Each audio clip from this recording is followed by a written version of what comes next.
Graças a Deus, e você?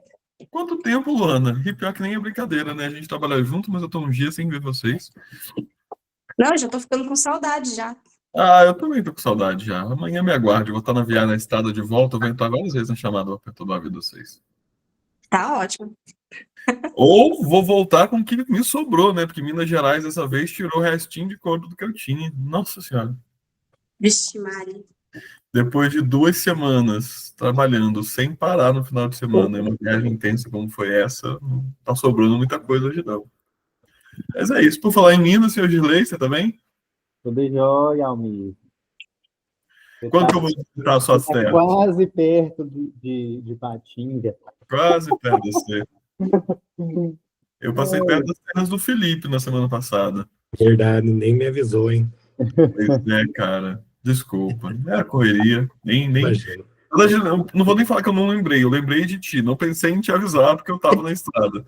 Mas quando eu vi a Passou, plaquinha passou pela Sorocaba, entrada da cidade. quando eu vi plaquinha Sorocaba, eu lembrei de ti. Quando tiver por aí, me avisa. Pode deixar. Devo voltar aqui na região logo, logo. Deixa eu liberar mais um pessoal que tá chegando. Muito bem. Meu povo, hoje vai ser dia de matar saudade nossa mesmo, dentro de casa, sem convidados. A nossa convidada aqui ia falar sobre acessibilidade não pôde, e por isso até eu não tinha montado o folder e deixei para o flyzinho de divulgação, né? Também para poder. Estava em aberto, se a gente conseguiria ou não. Então, haveriam duas temáticas possíveis para o nosso encontro de hoje. Logo, logo, se Deus quiser, a gente vai bater papo sobre acessibilidade, mas para hoje, como a nossa convidada não pôde vir, eu vou aproveitar para dar uma revisada nos 2 primeiros encontros, que eu quero ser mais participativos também, que vocês estão muito quietinhos quando tem visita, quando tem convidado, tá achando vocês participarem pouco. Então a gente aproveita para dar uma revisada nos conteúdos, como estamos em casa, eu acho que fica mais fácil. E eu vou aproveitar uma aula que montei extra para uma das turmas da FASMA. Só o pessoal da turma 10 que vai participar hoje, que já viu alguma coisa dessa aula, porque foi uma aula que eu montei para auxiliar, ou melhor, substituir por um turno, o professor Felipe Kohler dando aula de arte como mistagogia, uma disciplina que para as turmas anteriores, se não me engano, foi ministrada pelo Frei Sidney. Então, válido citá-los já no início desse nosso encontrão, porque parte do material também que vou apresentar hoje é herdado do Frei Sidney e pensado junto com o Felipe. Mas muito bem. Deixa eu ver mais quem está chegando aqui. Tem mais uma galera já online. Oi, todo mundo. Já não vai dar para falar com todo mundo individualmente, mas todos bem-vindos. Alegria ver que está de novo encontrão, realmente de encontrão, turmas diferentes aqui reunidas. Muito obrigado a todo mundo. E é isso, meu povo. Queria começar perguntando para vocês, como um feedback dos 2 primeiros encontros que nós tivemos. E aí, o que vocês acharam? Estão gostando? Tá legal? Continuamos nesse formato? Sugestões de outros formatos, outras coisas que a gente pode fazer, outros temas, inclusive, e outros convidados. Vocês podem ficar à vontade de sugerir, se não agora na chamada, mas mandar mensagem depois, viu? Vai ser muito bom. A ideia é que a gente estruture essa dinâmica juntos. Então, como vocês quiserem contribuir, por favor, façam isso. Basicamente, eu já tenho um cronogramazinho fechado, pelo menos até dezembro. Mas até lá, ou quem sabe para depois disso, possa ser qualquer coisa, então a contribuição vai ser muito bem-vinda. Recapitulando que o nosso primeiro encontrão foi no mês de junho, ou melhor, de julho. Logo depois, um mês depois, basicamente, do Encontro Nacional de Arquitetura e Arte Sacra. E essa foi basicamente a temática, uma repercussão do Encontro Nacional de Arquitetura e Arte Sacra, com a participação do querido Padre Tiago Fassini. No encontro do mês passado, que não faz muito tempo, foi há 3 semanas, basicamente, isso, há 3 semanas atrás, nós tivemos um encontro falando sobre documentação da igreja e abordando o que o Vaticano II nunca disse, dentro dessa lógica que muita gente afirma muita coisa do Vaticano II, sendo que o Vaticano II nunca afirmou algumas coisas. Como extensão ainda, por exemplo, do Vaticano II, eu conversava nesse final de semana com um pessoal, uma das comunidades que eu estava, é muito afeito ao latim. E aí, falando assim, porque tem gente que critica que isso não tem nada a ver com o Concílio Vaticano II. Aí eu brinquei e falei assim, mas onde que está escrito em qualquer documento do Vaticano II que o latim não era uma coisa benquista? Isso foi o que as pessoas interpretaram depois, inclusive, na Sacrosanto Concílio vai falar lá, deixar muito claro que o latim é a língua oficial da igreja e que seja conservada a tradição dos cantos, e aí vai citar, por exemplo, os cantos, em latim. Então, tem algumas coisas que às vezes a gente assume que nunca aconteceu. Numa das igrejas que visitei hoje, por exemplo, tinha uns espaços que eu olhei, eram como molduras de janelas que só estava dentro dessa moldura de janela, ou um arco de nicho, uma arandela. Eu achei estranho, e aí quando eu cheguei na salinha debaixo da torre, era uma salinha de acesso à torre com a escada, com um monte de prateleirinhas em pedras, até muito bem lapidadas, esculpidas, bonitinhas, com várias imagens. Então era uma parede, tipo assim, disposta em 2 ou 3 colunas, umas 10, 12 imagens. E aí, eu comentando com o pessoal, eles falaram assim, uma coisa que a gente não gosta é que a nossa igreja é muito grande e não tem imagem dentro, parece coisa protestante. E aí eu falei assim, por que a gente não aproveita esse espaço aqui? Aí elas... A luz estourou na minha cabeça, eu virei uma coisa só com fundo. Aí elas me falaram assim, mas ali é o lugar das nossas imagens antigamente. Só que veio um padre e tirou todas as imagens da igreja e falou que no Vaticano II não pode ter tanta imagem dentro da igreja. E nem era tanta, porque o Vaticano II vai falar sobre a profusão de imagens, vai recordar de se tirar excessos e evitar duplicidades e por aí vai, mas não é uma normativa que não pode ter esculturas, por exemplo, dentro da igreja. É uma compreensão de muitos. E a gente viu, inclusive, nesses 2 primeiros encontros, que nós temos, às vezes, muitas divergências em definições. Lembrem que o padre Tiago Facini falou que eu estou totalmente equivocado sobre a definição de arte sacra e quero voltar nisso hoje com vocês, inclusive. E quando conversamos no último encontro com o Fausto trouxe ainda outros elementos. Então, eu gosto de provocar algumas conceituações, esse tipo de diálogo, porque as coisas não ficam tão fechadas como a gente acha que é. Algumas vezes em sala de aula, vocês falam assim, mas como que tem que ser? E daí nasce a minha frase de eu não tenho um báculo na minha mão e uma mitra na minha cabeça. E existe uma força muito grande nisso, apesar da piada, porque o que eu quero dizer com isso é que a autoridade para legislar sobre esse tipo de coisa, e até mesmo dizer o que é certo e errado, é do bispo diocesano e dentro de sua diocese. Um bispo diocesano não legisla sobre a diocese vizinha. Ele legisla sobre a sua diocese. E esse é um grande dilema nos tempos atuais, porque com o advento das redes sociais, da internet, todo mundo conectado o tempo todo, conectado a todas as igrejas do Brasil, com seus párocos virtuais e por aí vai, a gente quer que uma coisa que é normativa e compreensão para uma igreja no outro extremo do Brasil, ou fora do Brasil, já que aqui temos representantes fora do Brasil também, seja parâmetro para todos os lugares. E não, cada comunidade tem a sua compreensão. E quem já teve a experiência, não só de visitar, mas quem sabe de trabalhar em projetos, em realidades muito distintas da sua, sabe o que é isso.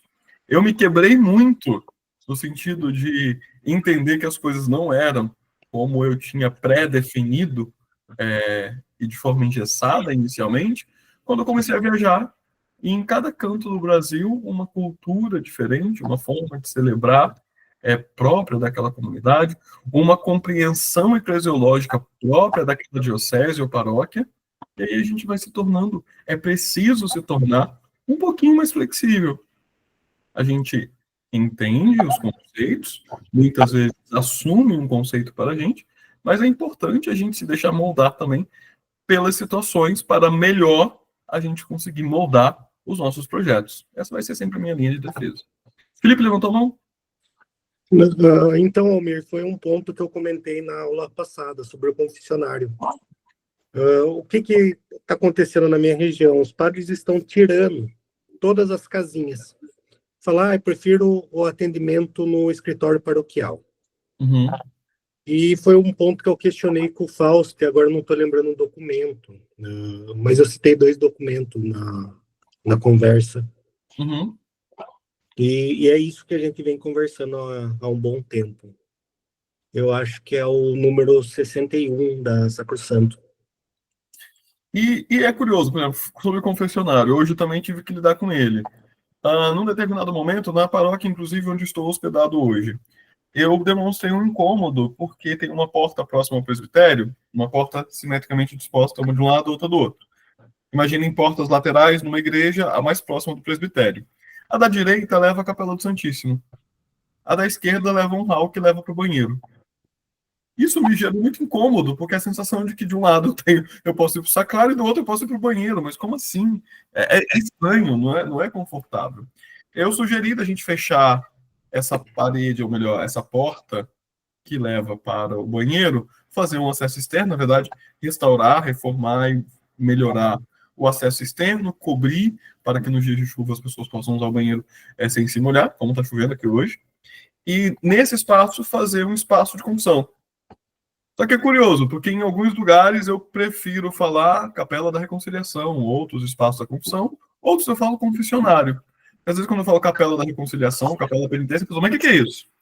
Estando em Minas, eu falei, eu vou falar confessionário, porque até a nossa linguagem precisa mudar, dependendo do lugar que a gente está, para que as pessoas compreendam. Acho que eu já comentei em algumas aulas, eu não sei quantos de vocês já ouviram isso, que muitas vezes eu chego no lugar e falo assim, como que você chama isso daqui? Aí a pessoa olha para mim e fala assim, parede. Tipo, como assim um arquiteto não sabe o nome de parede? Exagero, claro, para falar da parede, mas só para dizer que alguns nomes vão mudar de região para região do Brasil. Eu lembro quando eu cheguei no Marajó a primeira vez que o pessoal falou assim, a gente está na dúvida se coloca lajota no piso, para revestir o piso. E eu, lajota na minha região é tijolo, bloco cerâmico. Não sei como é de vocês. E eu fiquei assim, será que eles... Eu comecei a pensar como que eles iam sentar o tijolo para dar acabamento no piso. Depois eu descobri que lajota lá é o piso cerâmico. Então, piso cerâmico, lajota.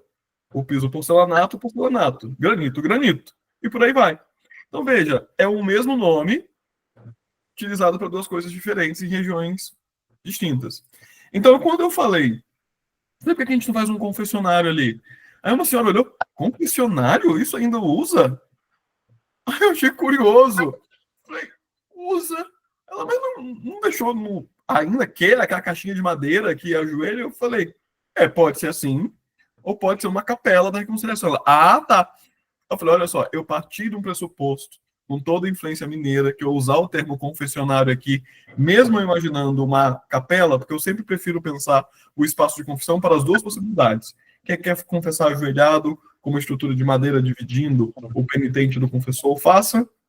Duas cadeiras do lado, a do confessor já está ali, uma cadeirinha no canto que, se quiser mudar a posição e o atendimento de confissão acontecer de uma forma diferente, frente a frente, lado a lado, algo do tipo, também possa acontecer.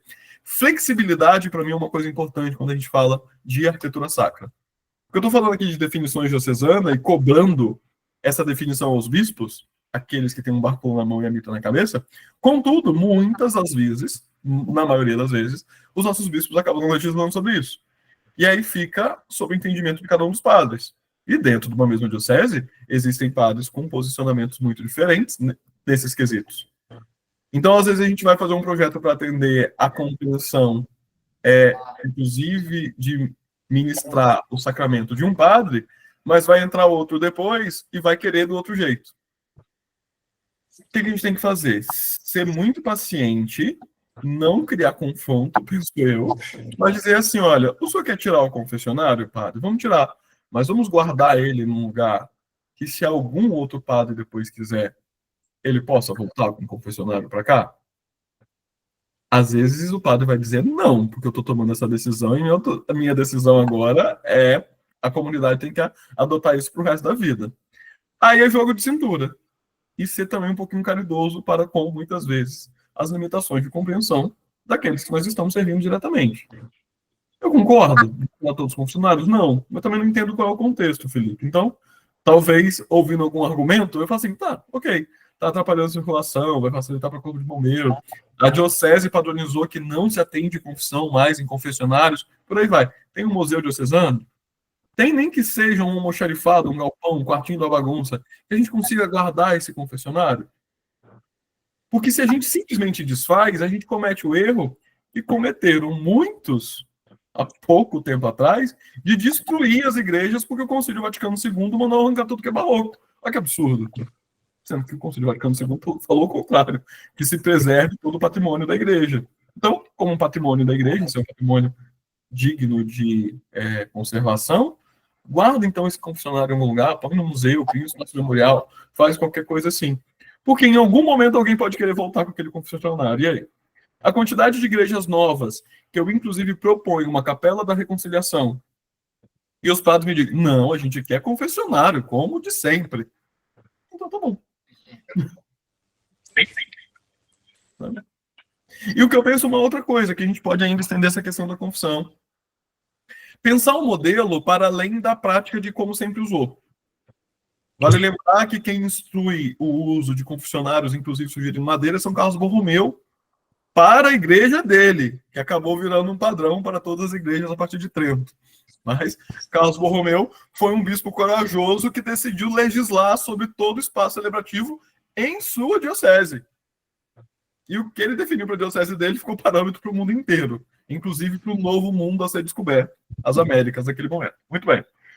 Mas, por exemplo, uma crítica que eu tenho, quando a gente olha modelos de confessionários, vou usar o termo tradicional aqui, mas vocês sabem que eu tenho essa ressalva nesse termo, a gente costuma ver como lugar de destaque para aquela estrutura o lugar onde entra o padre, o penitente, ou melhor, o confessor. E o penitente é só um genuflexóriozinho de anexo e cobrindo ali, para dar uma certa privacidade. Visualizaram? Qualquer confessionário na vida de vocês? O lugar de destaque, o espaço mais adornado, etc e tal, não é a frente que é a entrada do padre? Sempre me questionei, mas espera, não faz sentido. Porque o padre, ele está ali como confessor, mas é o penitente que está celebrando. E por que eu não tenho um adorno para o lado do penitente? Algo que ajude a recordar esse sentido. Então, por diversas vezes, quando eu projetei um confessionário mesmo, assim, do zero, eu tentei mudar essa lógica. A frente do confessionário passava a ser o lado do penitente, não do confessor. E é por isso que vale a gente, e aí por isso que para as turmas, não da FASMA, mas do curso online, a gente faz questão no módulo 2 de refletir, claro que muito limitadamente, mas o máximo que a gente consegue em cada aula, sobre a liturgia de cada um dos sacramentos. Quando a gente vê que a liturgia é toda voltada para aquele que está ali com a matéria do sacramento da confissão, que é o coração contrito, pera, então, por que é o lado do confessor que tem? E aí, às vezes, para deixar mais bonito o lado do confessor, a gente deixa desconfortável o lado do confessor, que, coitado, é o cara que vai estar lá sentado, às vezes, um dia inteiro, atendendo a confissão das pessoas, e aí a gente não pensa no conforto do sacerdote, nesse caso. Então, é um assunto difícil, mas para o confessionário vale também essa dinâmica, ou esse dilema, disposição do sacrário, disposição das imagens na igreja. Tudo isso que nós temos hoje, mais de uma opção de como fazer, vai criar conflitos. E para mim o conflito só existe porque todo mundo quer ser dono da verdade absoluta. Sendo que os documentos da igreja nunca definiram uma verdade absoluta de como tem que ser essa disposição. Fala do que ele significa, qual sentido mistagógico ele tem que ter, alguns parâmetros, por exemplo, na questão de confissão, que não seja totalmente vedado por uma questão de segurança e prudência. O Código de Direito Canônico vai tratar sobre isso.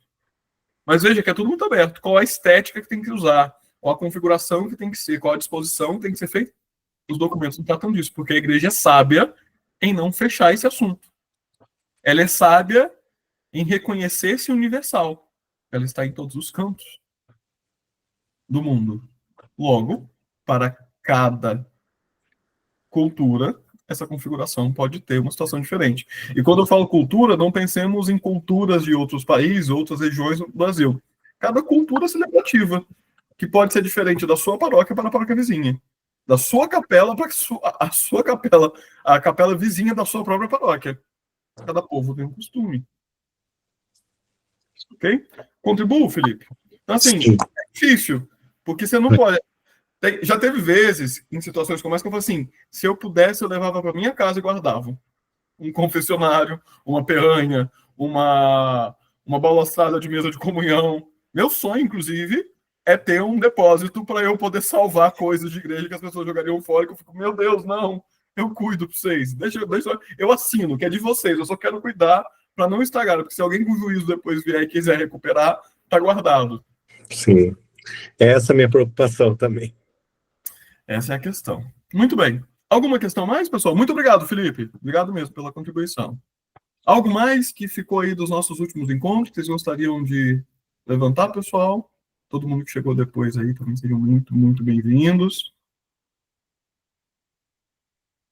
Representantes da quinta série Saca, que é a primeira turma online aqui presente, fico muito orgulhoso de vocês. Obrigado. É a turma que me aguenta mais tempo, né, gente? É a turma que eu tenho até um Gin Hats com eles. Faço uma competição dura para ganhar todos os meses. Muito bem. Vou compartilhar minha tela, então. Surgindo qualquer pergunta, já sabem, estamos em casa. E uma preocupação.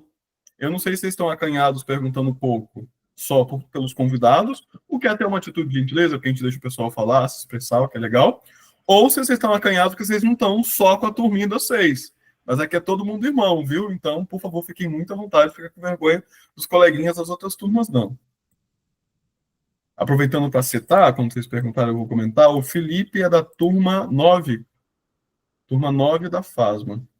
Foi a turma que terminou no semestre passado, né? Janeiro de 2025. Vocês estão vendo minha tela aí? Sim? Se vocês falem comigo, deixa eu entrar aqui pelo celular também, para eu conseguir ver vocês, que senão eu fico sem vê-los. Aí se eu tiver algum problema na internet.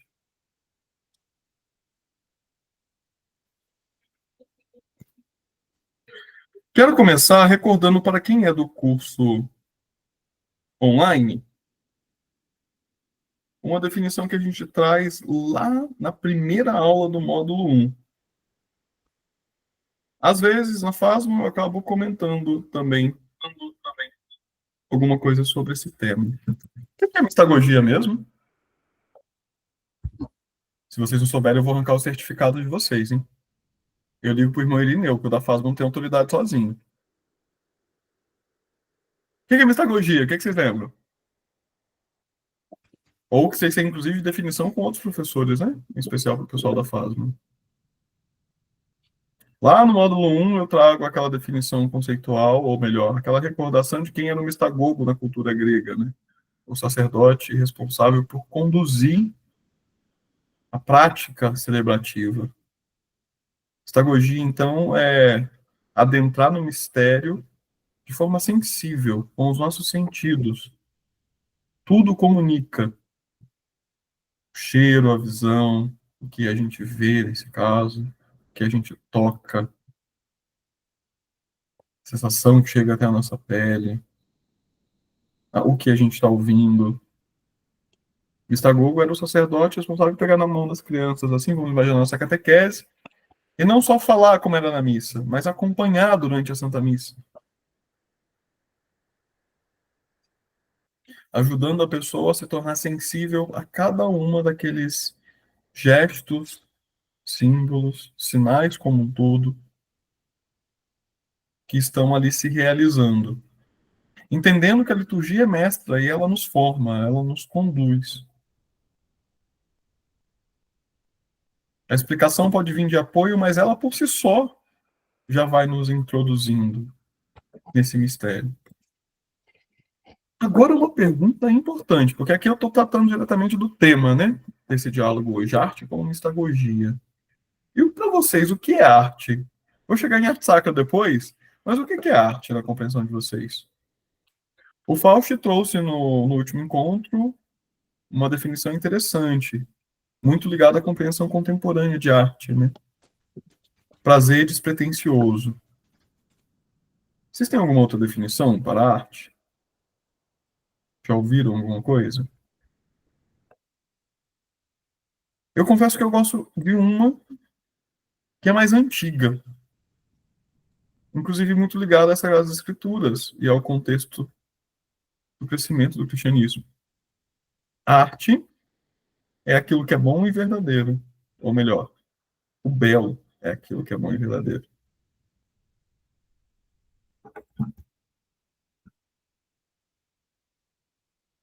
São João Paulo II vai dizer que a arte possui uma capacidade muito própria de captar os diversos aspectos da mensagem, traduzindo-os em cores, formas, sons, que estimulam a intuição de quem os vê e ouve. Sempre vá a própria mensagem do seu valor transcendente e de seu halo de mistério. Acho interessante essa definição de São João Paulo II. Sempre vá a própria mensagem de seu valor transcendente e de seu halo de mistério. A arte não desvela, a arte revela. E já abordamos isso em algumas aulas, a diferença do desvelar para o revelar. Papa Francisco, numa audiência, ele falou que a arte é uma beleza que faz bem para a vida e cria comunhão, porque une Deus, o ser humano e a criação numa única sinfonia, porque une o passado, o presente e o futuro, porque atrai ao mesmo local e envolve no mesmo olhar pessoas diferentes e povos distantes. Agora sim, e o que é o belo? Fausto, no último encontro, fala o belo é aquilo que causa um prazer despretensioso. E eu gosto de recordar que o belo é aquilo que é bom e verdadeiro. Tanto que na Sagrada Escritura, em algumas traduções, no original grego, com referência no original grego, a gente vai poder ter no Gênesis, Deus olhou e viu que era bom a cada obra da criação. Também é possível a tradução do Deus olhou e viu que era belo. E belo não é bonito. Digo belo, ex-marido da Graciane. O belo, para São João Paulo II, inclusive, é a chave do mistério e apelo ao transcendente. É convite a saborear a vida e a sonhar o futuro. E eu gosto da definição de que o belo é aquilo que é bom e verdadeiro, porque ele nos ajuda a não fazer umas coisas meio estranhas. Às vezes, confundindo o que é belo do que é bonito, e talvez sobre o belo ser aquilo que causa um prazer despretensioso, para mim isso está mais ligado ao que é bonito do que ao que é belo. Porque penso que para gerar esse prazer despretensioso, muitas vezes a gente faz umas coisas que não são boas e muito menos verdadeiras. Aí a minha implicância com o uso de materiais que não são verdadeiros, como porcelanato imitando pedra, porcelanato imitando madeira, PVC imitando madeira e por aí. PVC imitando madeira não é nem bom e nem verdadeiro. Porcelanato pode ser até bom, ou seja, de qualidade, mas não é verdadeiro também. Tive uma experiência com relação a isso, inclusive, muito recente, que eu guardei e falei assim, preciso comentar isso em aula, e aí vai ser esse o momento. Eu fui visitar a Feira da Liberdade em São Paulo num domingo. E tem uma igrejinha bem na saída do metrô, no início da feira. E eu cheguei lá perto de meio-dia, porque eu ainda fui para almoçar. Muito lotado, me arrependi porque não dava para comer direito, inclusive, fila para tudo. Só que ao meio-dia, o sino tocou. E um grupo de pessoas que estavam vindo em minha direção parou e olhou para cima. Porque o impulso das pessoas foi ver o sino tocar. Para o azar delas, e total constrangimento meu, que também olhei para cima, a igreja não tem sino. Era uma corneta, tocando um som de sino eletrônico. O rapaz virou para as duas meninas e falou assim, hoje em dia tudo é de mentira, tudo é falso, até na igreja. Eu encontrei naquele grupo de turistas a resposta do que eu sempre argumentei. Olha o que esse rapaz disse. Hoje em dia, tudo é de mentira, até dentro da igreja. Elmi, mas é só o sino. Mas é mais prático. Mas... Cara, olha o contra-testemunho que esse rapaz teve. No impulso de contemplar o belo, e no caso do sino, não é só o barulho, mas também é o movimento, é o badalar daquele objeto, eles se frustraram. Por quê? Para tornar prático e funcional e só ser bonito, porque eu preciso de um barulho de sino bonito, a gente deu um contra-testemunho para aqueles jovens. Hoje em dia, tudo é falso, até dentro da igreja. Ó, doeu aqui. Como igreja, doeu aqui. Como alguém que sempre critica isso, eu disse, quase que eu chamei, eu falo isso para os meus alunos, cara, concordo contigo, é lamentável. E aí, perguntando o que é arte sacra, essa pergunta que eu tenho insistido tanto e perguntado para todo mundo, eu vou continuar fazendo. Veja, como o belo se comunica pela arte sacra? Essa é a grande questão. E para mim, a profundidade da pergunta é muito maior do que o conceito de é aquela que está ligada à liturgia, é aquela que não pode ser devocional, tem que ser de um estilo próprio, etc, etc e tal, porque eu vejo pessoas usando os mesmos argumentos para defender pontos de vista diferentes. E muitas vezes ignora a experiência daquele que está ali contemplando a arte. Quando Papa Francisco fala que a beleza atrai ao mesmo local e envolve no mesmo olhar pessoas diferentes e povos distantes, é muito bonito. Vinícius de Moraes, inclusive, tem um poema que eu acho incrível, que ele fala: o que importa a distância entre nós? O mesmo céu nos cobre e a mesma terra nos liga os pés. Olha que coisa linda.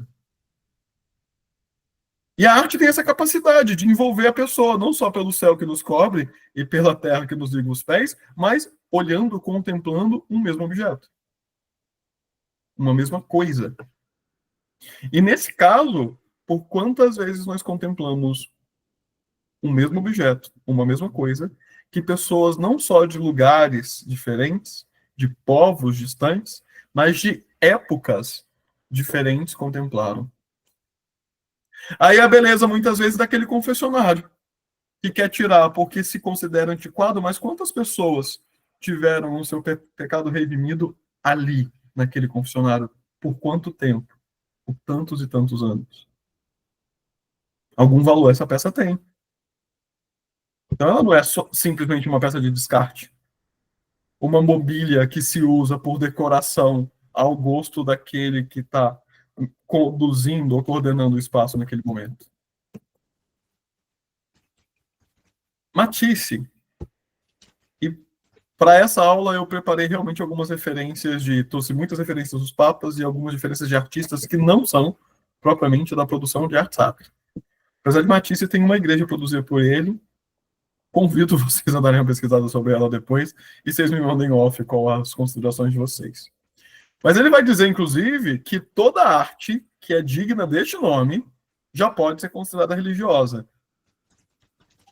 E por mais que isso possa soar muito secular, tipo assim, desvalor à arte sacra, ou arte realmente religiosa, de temática religiosa, se a gente for a fundo na origem dos termos, é interessante, porque religião vem de aquilo que nos religa. Então a arte realmente tem a capacidade de nos religar a algo transcendente. Tanto que foi isso que os nossos papas já falaram por diversas vezes. É que esse algo transcendente para nós é palpável. É o verbo autor da beleza que se faz carne. E se fazendo carne,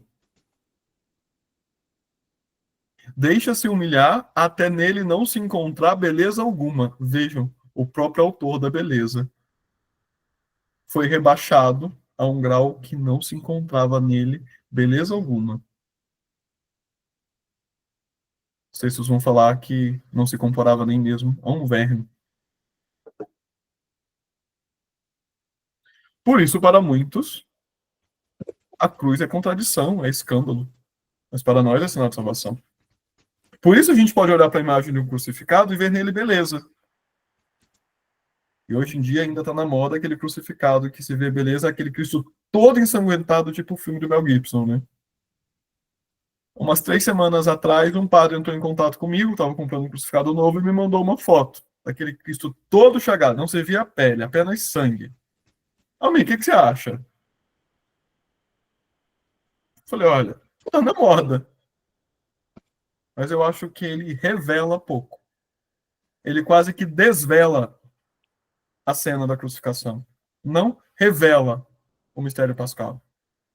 Entendem aqui o jogo de palavra e ele é proposital.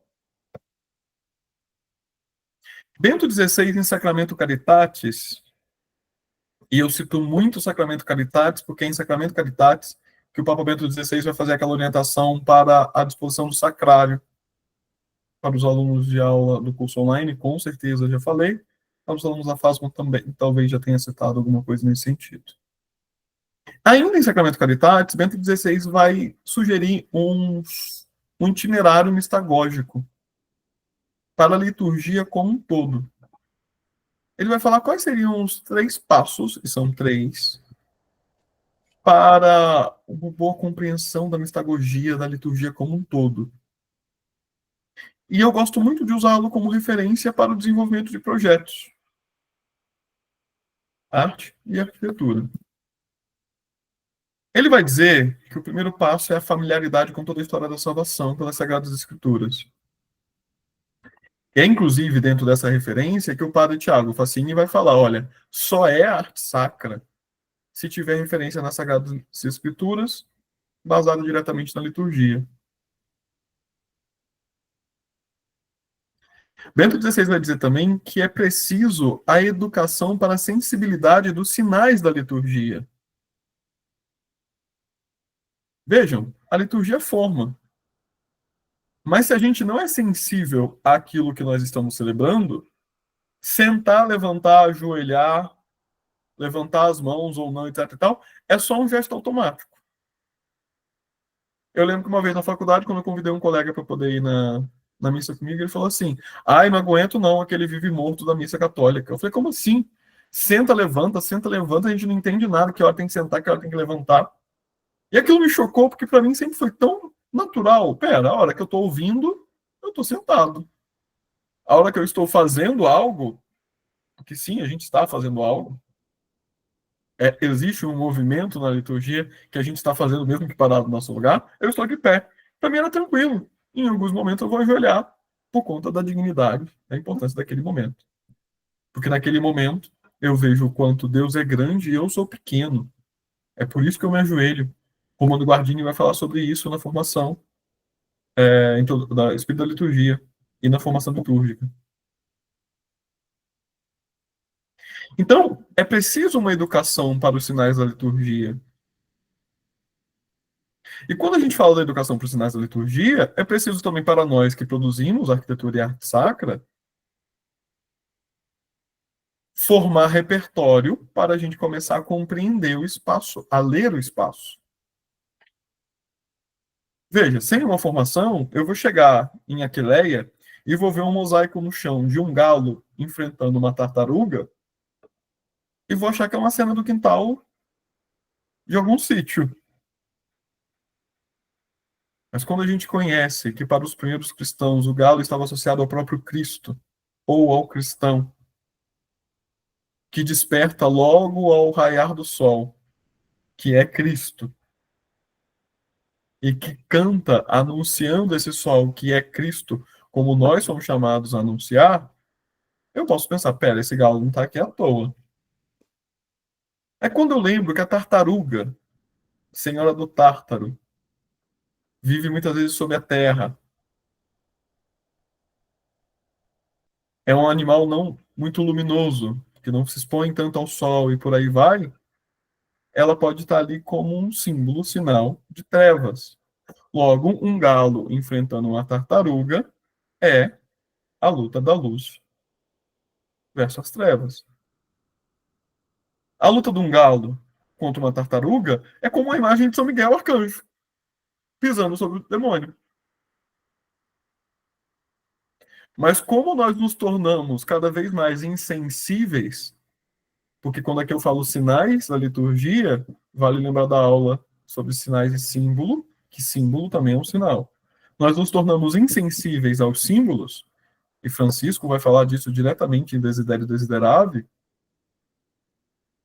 nós não conseguimos ver essas coisas. Fui numa Capela do Santíssimo hoje, e quando eu cheguei, uma Capela do Santíssimo muito bem feita. Os materiais muito nobres, uma disposição muito interessante. Eu amo lamparina pendente, eu tenho essa veia meio ortodoxa, meio grega de gostar de lamparinas pendentes. E eu amei que nessa Capela do Santíssimo, um sacrário no centro, com um painel todo em pastilha dourada, e 6 lamparinas, 3 de cada lado. Já falei algumas vezes, vocês sabem, fiquei orgulhoso, inclusive. A Cris, que foi aluna do curso online, está trabalhando agora como estagiária do escritório. Ela falou assim: me coloquei 3 porque eu sei que você gosta de muita lamparina. Eu falei: meu orgulho. Nessa tinha 6. Eu falei pro padre e falei assim: por que não tem 7? Aí ele me olhou. Falei: as 7 lâmpadas que queimam diante do trono de Deus, o Apocalipse. Ele: nossa, verdade, onde que a gente pode colocar? Falei: tem um ponto de luz aqui, vamos pendurar uma aqui, que vai ficar harmônico, vai ficar interessante e tal. Vejam, familiaridade com as escrituras e sensibilidade aos símbolos. O número ali é simbólico. E por fim, Bento XVI vai lembrar que é preciso uma ligação orgânica da liturgia com a vida. Logo, interpreto eu que para nós que produzimos a arquitetura e arte sacra, é preciso viver aquilo que a gente celebra. É preciso que o ritmo próprio da liturgia esteja também inserido na nossa vida. Porque aí vai deixar de ser uma coisa mecânica. E quando a gente sente aquilo que realmente a gente está produzindo, a gente não vai ter a tendência, que é muito grande quando a gente está trabalhando nessas nuances, de não criar um espaço mistagógico e simbólico, mas criar um espaço alegórico. Faço 3 coisas para lembrar a Trindade, de forma muito aleatória. Coloco essa cor, porque essa cor lembra o hábito do padroeiro, mas é só isso. E por aí vai. Quando a gente experimenta e traz realmente para a vida aquilo que a gente está produzindo, já muito sensível aos sinais e já se dedicando muito para ter familiaridade com as escrituras e com toda a história da salvação, de forma fluida, natural, a nossa vida começa a se moldar pela liturgia. Logo, o nosso trabalho também. São João Paulo II ainda vai dizer: a arte cristã autêntica é aquela que, através da percepção sensível, leva à intuição de que o Senhor está presente na sua igreja, que os acontecimentos da história da salvação dão sentido e orientação à nossa vida, e que a glória que nos está prometida começa a já transformar a nossa existência.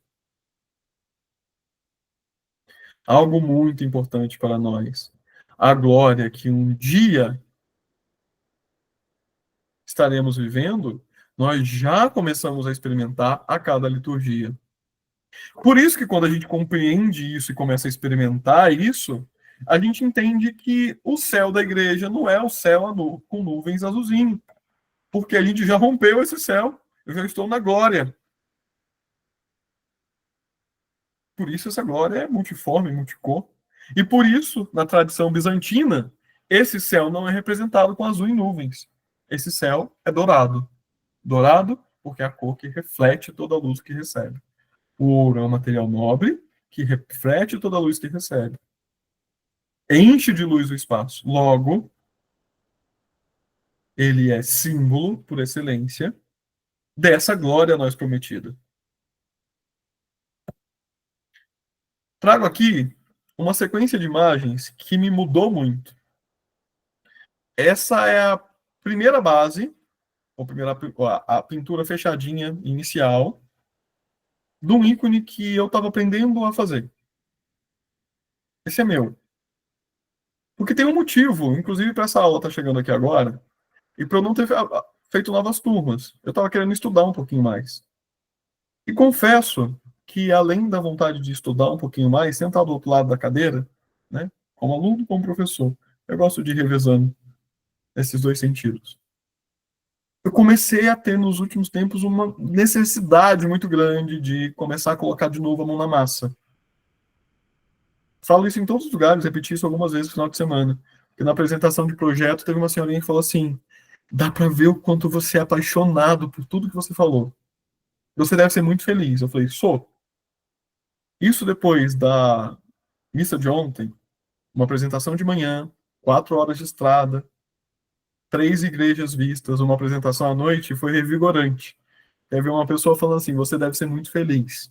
É revigorante, quase que animador, porque eu estava extremamente cansado, como estou.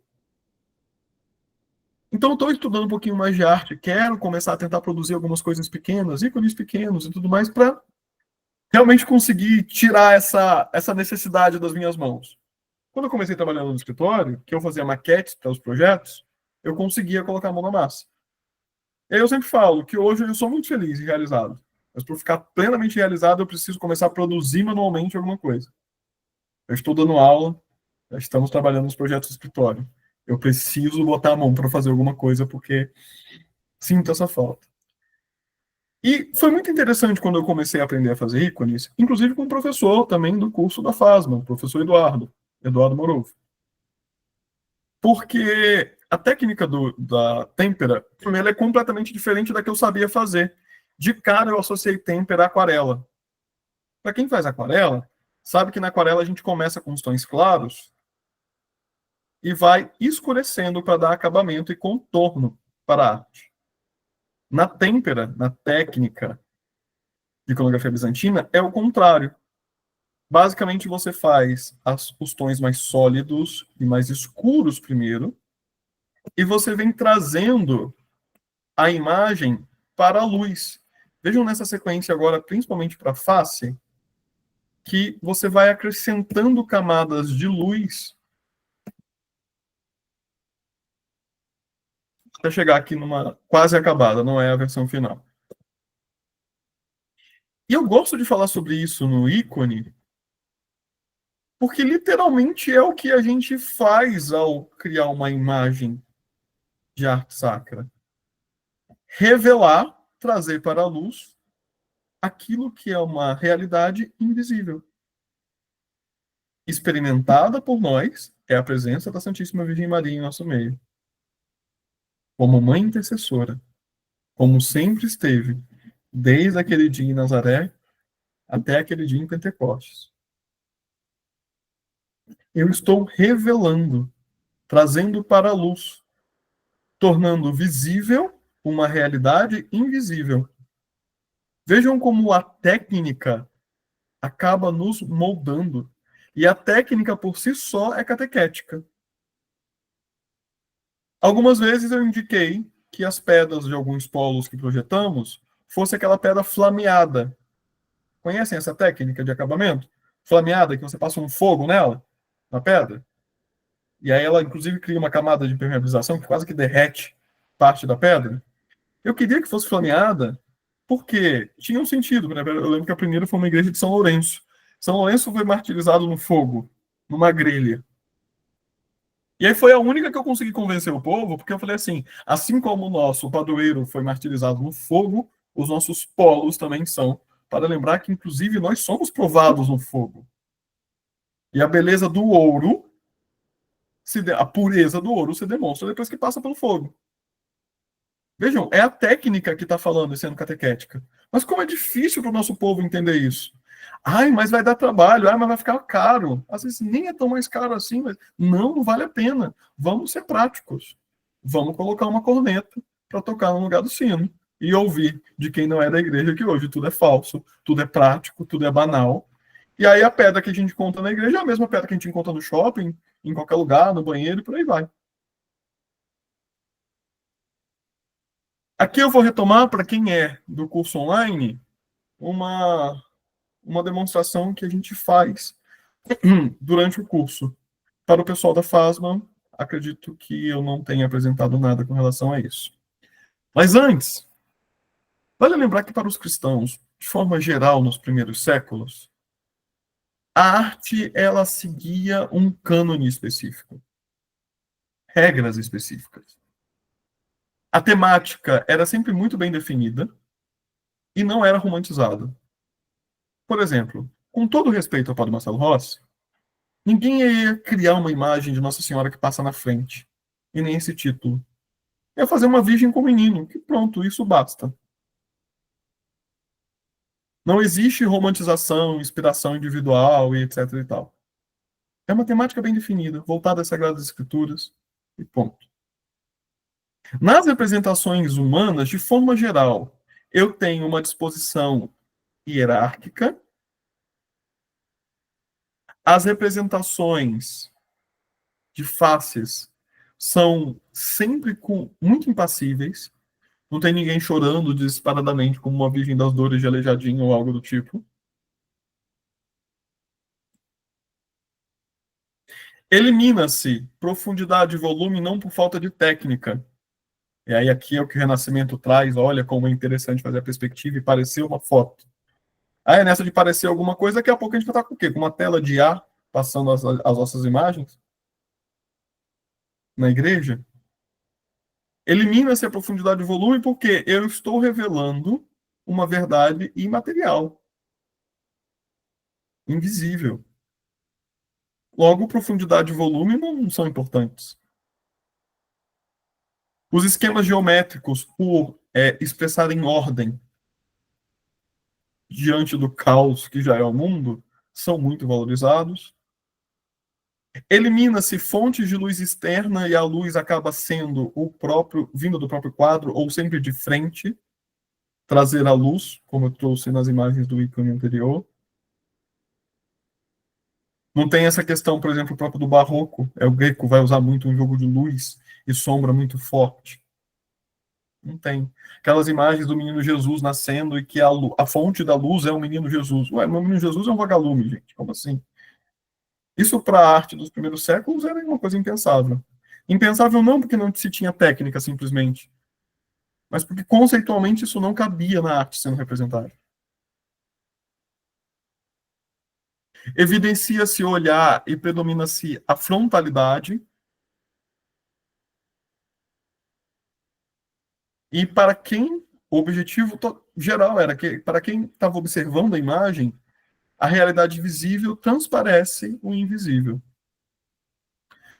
Um detalhe interessante é que uma das primeiras vezes que eu ouvi isso, eu acho que eu já comentei isso em algumas aulas, um professor estava falando que para a arte ser verdadeiramente sacra, ela tem que ser assim. Só que é interessante que quando a gente olha para esse contexto, em algumas obras, por exemplo, de Cláudio Pasto, em Aparecida, e ninguém vai questionar, pelo menos não no meio acadêmico predominante atual, e Cláudio Pasto é o grande artista sacro do Brasil nos últimos séculos, nas últimas décadas, pelo menos. Pasto então não estava, quando ele não fez uma imagem frontal, quer dizer que ele não estava produzindo arte sacra? Por isso essas definições muito fechadas e engessadas me preocupam. Quando a gente olha, por exemplo, para essa imagem, e é muito humilhante eu trazer aquele íconezinho meu de um estudante de arte sacra e depois trazer uma Virgem do Perpétuo Socorro, né? Mas a gente vê exatamente o que a gente está falando. Existe uma hierarquia, predominantemente as imagens frontais, o Cristo que não está frontal olha para a cruz e isso tem um significado muito profundo. Luz e sombra são praticamente eliminadas e tudo é luz, por isso o campo dourado no fundo e por aí vai. Por quê? Porque a arte, quando é muito naturalista, ela não revela, ela desvela.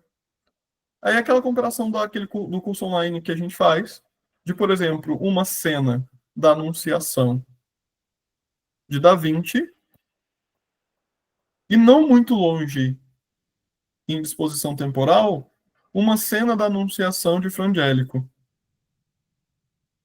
Olha que Frangélico aqui ainda trabalha com luz e sombra. Frangélico é renascentista, também da transição, né? Luz, sombra. Mas olha que enquanto aqui a cena é uma casa, é uma moça no jardim que por acaso tem um rapaz diante dela que por acaso é um anjo, que é Gabriel. E essa moça é a Virgem Maria, de cachinhos dourados. E com uma composição fotográfica muito arranjada. Aqui o que o Frangélico busca é revelar um mistério. O anjo aponta para cima para dizer que o Altíssimo te escolheu e aponta para a Virgem. E as palavras dele vão saindo de sua boca e tocando a Santíssima Virgem. Ali em cima, uma pombinha está descendo sobre ela para lembrar que o Espírito descerá sobre ti. E lá no fundo da cena ainda, uma conexão com uma outra passagem bíblica, a expulsão de Adão e Eva no paraíso. Porque o sim de Maria é uma resposta à queda de Adão e Eva. Vale, alguns trechos de zoom.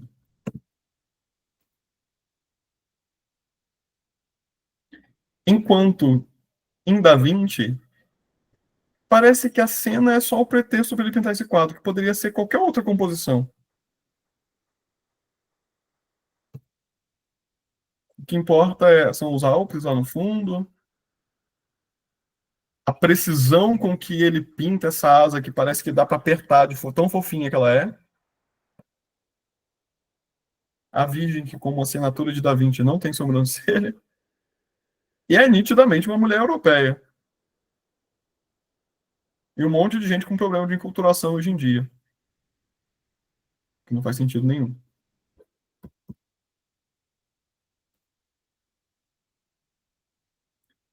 Trouxe agora há pouco essa definição de Matisse.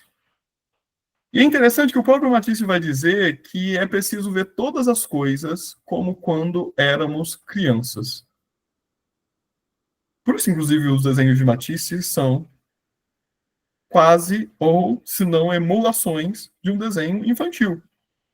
Quem não conhece Matisse, vale a pena dar uma pesquisada depois de se encontrar. E é interessante que quando eu li essa frase, eu lembrei de imediato dessa representação. A árvore da vida na ápice de São Clemente. Vejam que uma criança vai com certeza não ver nenhum problema e muita beleza nisso. A cruz é a árvore da vida, por isso dela nascem vários ramos. E que árvore é essa? E que ramo é esse? Pode ser o grão de mostarda, pode ser uma videira, pode ser diversos tipos de árvore diferentes, porque é árvore, ponto. E essa árvore, ao mesmo tempo, essa cruz, que é lugar de morte negra, ela também é um puleiro, onde encontra refúgio 12 pombas. Veja como tudo aqui comunica a vida, a luz, apesar do sacrifício do filho, mas é porque ele se entrega por amor a cada um de nós, justamente para nos trazer vida e luz.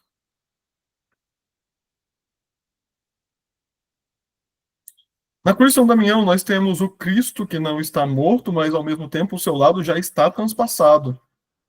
Ele olha para o alto, e ao mesmo tempo, no alto, ele já está chegando ressuscitado até o Pai, representado pela mão lá em cima. Olha como insisto, sempre falo isso.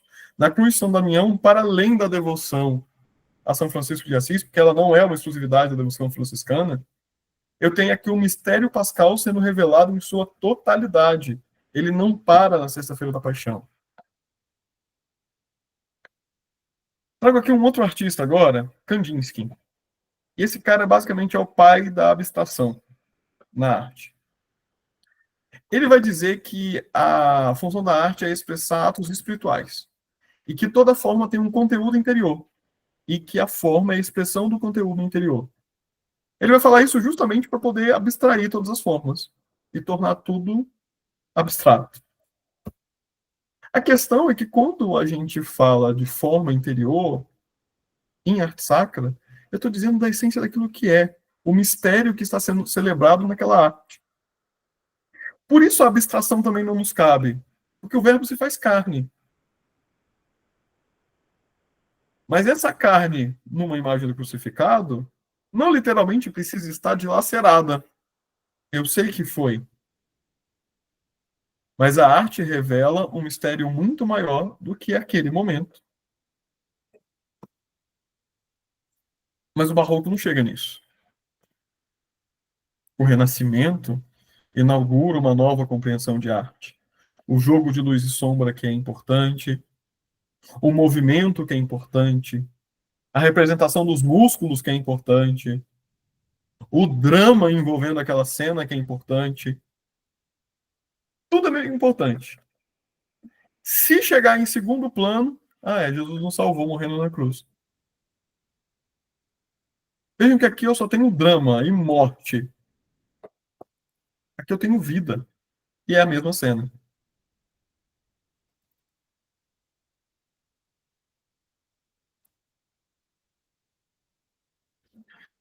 Saindo do contexto cristão, Vênus de Milo. Aqui outra Vênus, Tiziano. Vejam que na Vênus de Milo, uma original da Grécia Antiga, eu até tenho a idealização de um corpo feminino perfeito. Afinal, ela é uma deusa. Mas em Tiziano, o que eu tenho é o corpo de sua modelo sendo divinizado. O problema das redes sociais começou aqui, ó, no Renascimento. O que o Instagram está fazendo hoje, o Renascimento que inaugurou. Porque é um modelo único que se torna modelo para todo mundo. E vejam como força simbólica, uma Vênus, batizada Vênus muito mais antiga, traz um corpo feminino, mas se o objetivo é trazer a força de vitalidade, de fertilidade, de reprodução, o que se ressalta nesse corpo feminino são justamente as suas ancas, os seus seios, suas genitálias. Quando eu olho para essa Vênus tão antiga, eu vejo o homem já buscando criar o que nós vamos chamar agora de símbolo. E que para nós, que seguimos aquele que é o Verbo encarnado, faz todo sentido. Os estudiosos vão dizer que até o século VI da arte cristã, nós não tínhamos coisas individuais de cada região, provincialismos. E a sucessiva diferenciação entre arte ocidental e oriental nunca significou uma ausência de comunicação e influência recíproca, até mesmo durante a Idade Média. Sempre existiu uma comunhão de programas, de formas, de técnicas, com uma circulação de temas e de módulos numa substancial homogeneidade. Eram igrejas diferentes, em lugares diferentes, em épocas diferentes,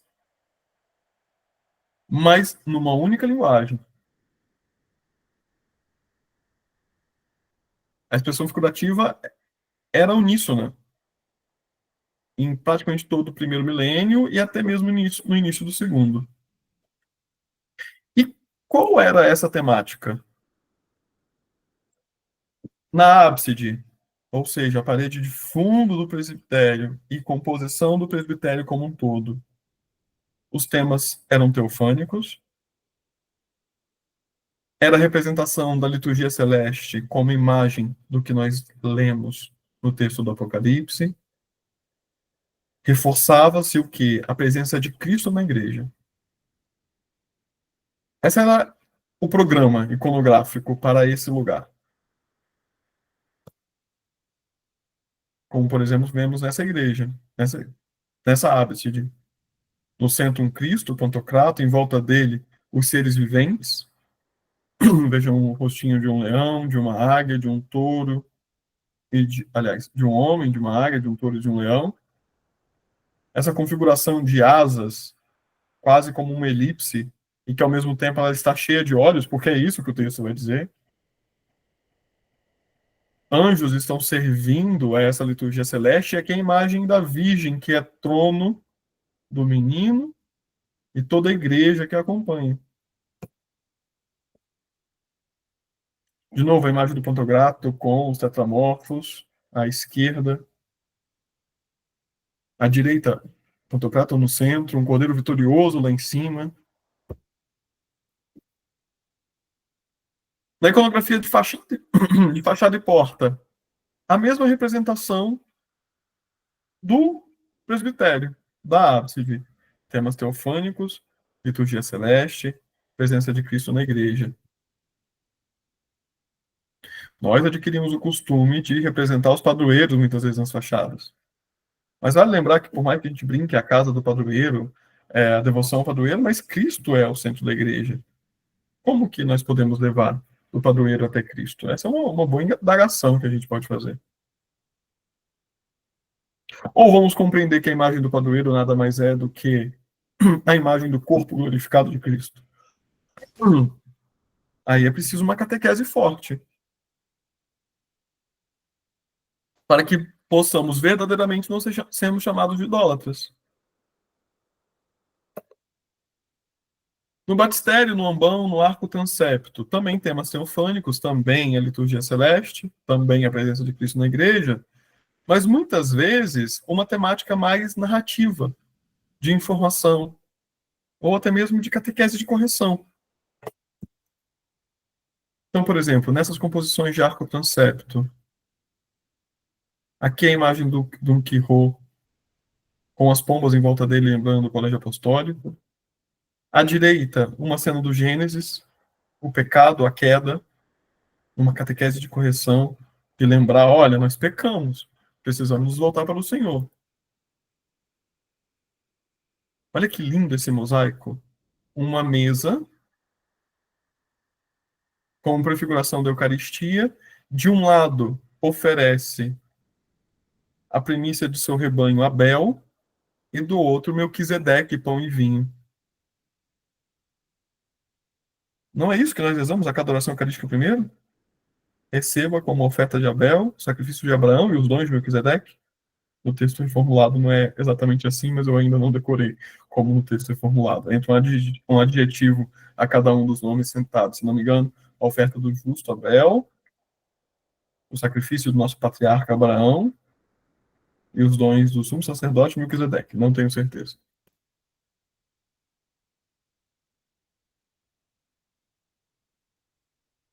Olha nessa composição de um antigo púlpito ou ambão,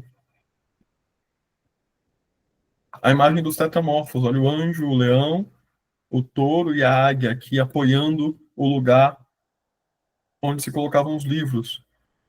Veja como era um coro que recitava a liturgia, os salmos. Eu não tenho apenas um apoio do livro, tem mais de um.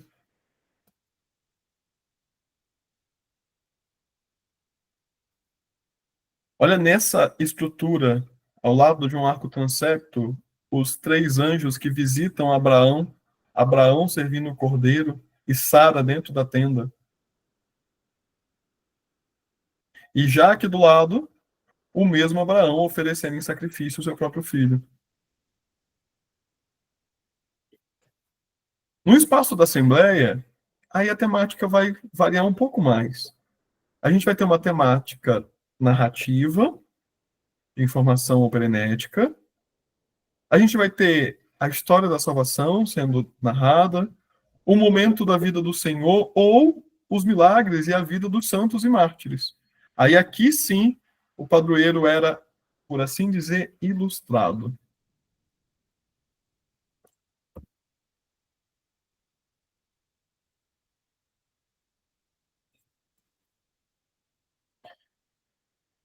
Quem interpreta para mim essa cena?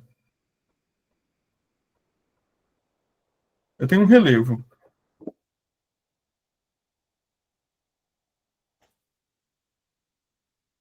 Vocês estão muito quietinhos, mas eu tô preocupado. Tô vendo as carinhas aqui, tá todo mundo com o pescocinho virando assim, ó. Tá Cintia e o Zé Ricardo, eles olham para um lado, olham pro outro. Vamos lá, vamos lendo junto. Eu tenho um rapaz aqui, vamos ler da esquerda para a direita. Eu tenho um rapaz aqui que tá com auréola, uma fitinha na cabeça, e ele tem asa. Logo, ele é um anjo.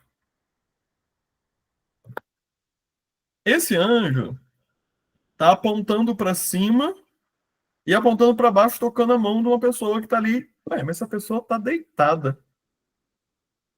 A mão que aponta para cima, eu vejo lá em cima uma estrela. E pera, essa pessoa que tá deitada tá com um bracinho que parece ser um cobertor.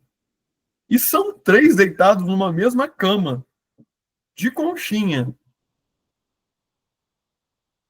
E quem são esses 3? Mas espera, se a gente sobe aqui, a gente vê que eles têm... É uma coroa na cabeça? Ora, tem 3 pessoas deitadas e dá para ver que são 3 homens, porque eu vejo aqui um bigode, eu vejo aqui uma barba, e um do meio tá em berbe. Quem são? Fala para mim, Zé Ricardo. Traz portunhol para essa aula, por favor. São os reis do Oriente? Os 3 reis magos, os reis do Oriente, sendo avisados em sonho sobre a estrela, ou sendo avisados ainda que eles não têm que voltar a Herodes. Talvez uma cena que está falando desses 2 momentos. Eles são guiados pela estrela e depois são avisados em sonho para não voltar a Herodes, porque Herodes queria matar o menino Jesus.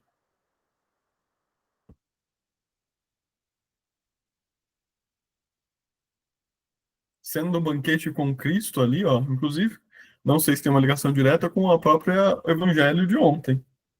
Jesus estava no banquete no evangelho de ontem. Espero que todos tenham participado da missa de domingo.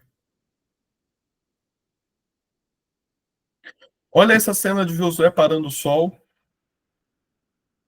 À esquerda e à direita, Noé, depois do dilúvio, queimando o seu sacrifício. E os seus filhos aqui junto dele. E aqui? Tem um anjo empurrando para fora duas pessoas que estão só com uma tanguinha. E pera, um tem um cabelo mais curto, o outro um cabelo mais comprido. Um me parece um ombro mais largo, traços mais duros, e o outro parece ter quadris mais largos, ombros mais estreitos. Olha, é um homem e uma mulher. Estão sendo expulsos. Ah, expulsão de Adão e Eva. Mas espera, Adão e Eva não foram expulsos do paraíso? O paraíso não era o jardim do Éden? E por que essa expulsão, o anjo parece estar jogando ele para fora de uma cidade? De novo, uma associação onde o tempo não importa. Eu estou criando uma ligação direta do Éden com a Nova Jerusalém, a Jerusalém Celeste. Nós perdemos a nossa condição porque a Jerusalém Celeste e o Éden são para nós uma única condição de igualdade. A presença total diante de Deus.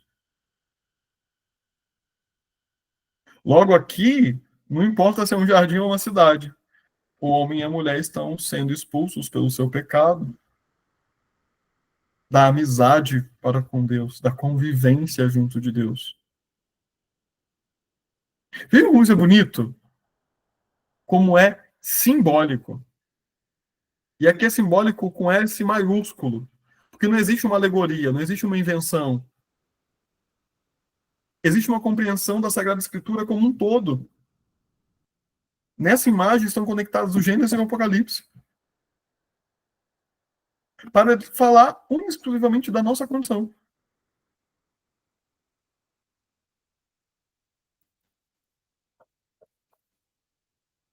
A gente é acostumado só com a ceia de Da Vinci. Olha essa Santa Ceia, que interessante. Ué, mas eles estão sentadinhos assim? Sim.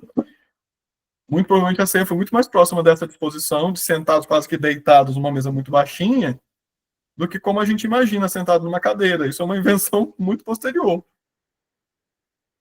Tanto que o texto vai dizer que João reclinou a cabeça sobre o peito de Jesus, porque essa era a forma com que a comunidade judaica celebrava a ceia.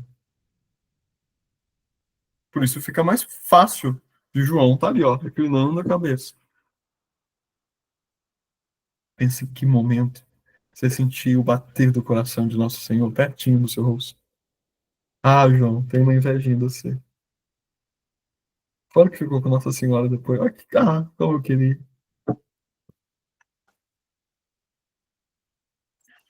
Olha aí. Quem está lutando contra o dragão desde sempre? Por mais que eu traga algumas imagens para quem é do curso online, eu trago a imagem de São Jorge, e falando da problemática de São Jorge brigando com o dragão, que é própria do Renascimento, né? Eu gosto de fazer aquela imagem que é bizantina, ele segura a lança como um lápis, porque a força é divina. Olha uma outra imagem de São Jorge. Olha que interessante aqui do lado essa imagem de São Francisco. E em volta da imagem de São Francisco, cenas de sua vida. E o crucificado? E aí o crucificado é uma outra grande indagação da minha vida. Qual que é o lugar certo para a cruz, gente? Sigo buscando essa pergunta, igual qual é a definição de arquitetura e arte sacra. Um sentido é claro, desde sempre. A orientação da liturgia para o Oriente. E o que Bento XVI vai falar ao trazer de volta a cruz para cima do altar é que a cruz seja o nosso Oriente. Mas, no princípio, o Oriente é onde está a ábside, o altar e a cruz. Tudo voltado para ele. E aí, nesse sentido, Olhar para a cruz, que está posicionada no Oriente, é voltar-se não somente ao Cristo crucificado, mas também ao Senhor que vem.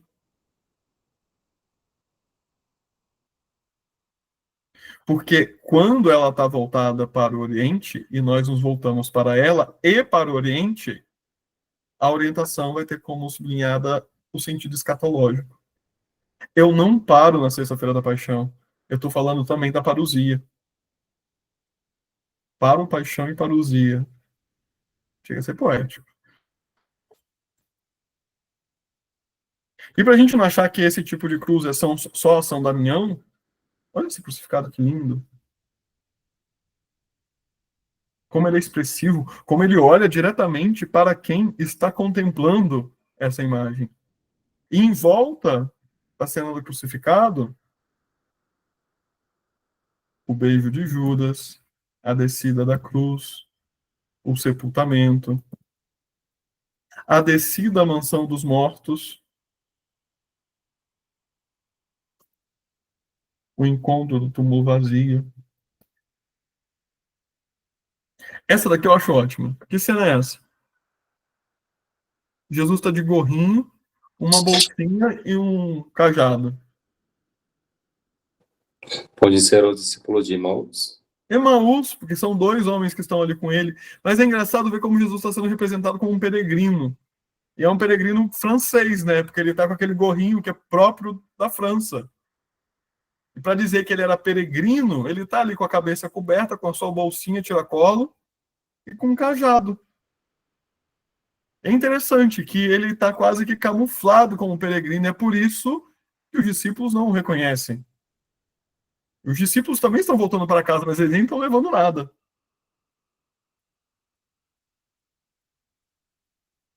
E olhem como, para além do gosto, gosto desse crucificado, não gosto, gosto dos traços, gosto, como ele emana vida, esse olho de Jesus realmente fitando, ele está com o olho esbugalhado olhando para você.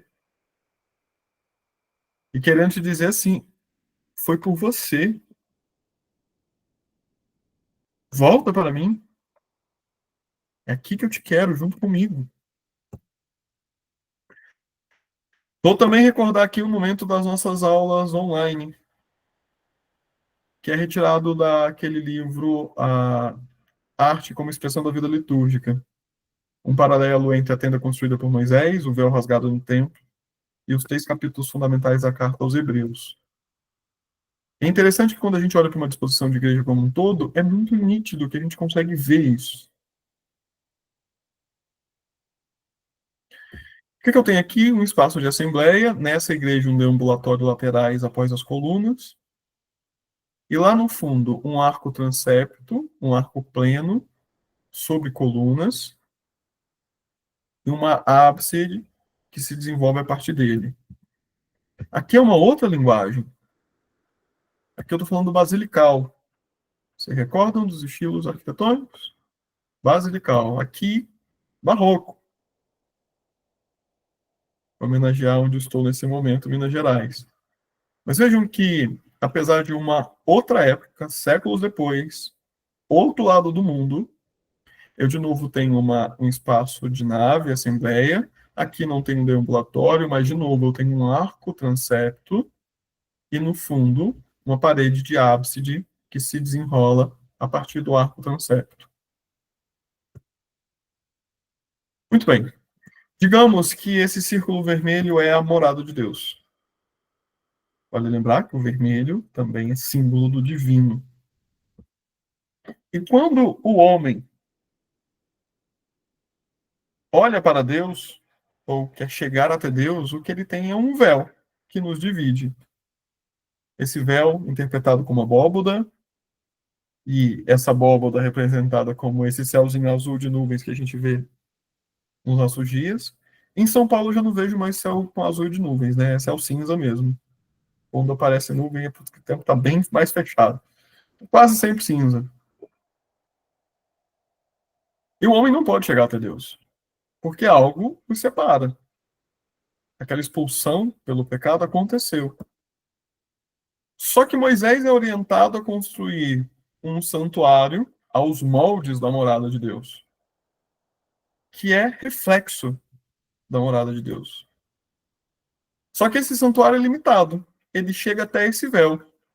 E é por isso que no templo existia um véu. Para lembrar esse limiar que nos divide da morada divina. Nos divide porque Deus está lá intocável e não quer estar próximo a nós? Não, porque nós nos afastamos dele pelo pecado. Optamos em colocar a morte no nosso caminho. E não importa o esforço que se faça, não é possível chegar até Deus. Contudo, estando o Filho, Logos, Verbo, junto de Deus, ele é enviado para a nossa humanidade e se faz carne. Sendo verdadeiramente Deus, se faz também verdadeiramente homem. E o que ele faz? Mata a morte. Faz morrer aquela que nos fazia morrer. E morrendo na cruz, rasga o véu que nos separa de Deus. Por isso o texto vai dizer que o véu do templo rasgou-se. E mais, o véu do templo rasgou-se de cima a baixo. É um esforço divino. Não foi de baixo para cima. É de cima para baixo. Deus, enfim, pôde de novo se relacionar conosco. Pelo Filho. E nós nos relacionamos com Deus pelo Filho. Por Cristo, com Cristo, em Cristo. Assim celebramos cada Santa Liturgia. O filho volta para junto de Deus e deixa para nós, ou envia para nós, o Consolador, aquele que nos une, nos santifica, o Espírito Santo. E com isso, a nossa humanidade passa a estar cheia também do que é próprio de Deus, de sua presença, de sua glória. Nós não estamos lá, mas nós podemos experimentar a glória de Deus. Chegar perto dele. Tocá-lo. Experimentá-lo. E aí, na junção do círculo azul, que é a humanidade, com o círculo vermelho, que é a divindade, nós temos uma elipse lilás. Que para nós, nessa analogia, é a forma própria da igreja. Que igreja? Tanto a com I maiúsculo, instituição, comunidade, povo de Deus reunido, corpo místico de Cristo, templo vivo do Espírito Santo, quanto igreja-templo. Aquela que projetamos, aquela que ornamentamos, aquela que celebramos com o nosso trabalho. Vale lembrar que a junção dessas duas cores é considerada realmente uma cor mística, porque ela é a união do azul, que é humano, com o vermelho, que é divino. E aí aqui uma foto da Santa Chapelle, que quando a gente vê pertinho, não tem vidro lilás. A Santa Chapelle é toda de, majoritariamente, vidro vermelho e azul. Só que o conjunto torna a composição como lilás.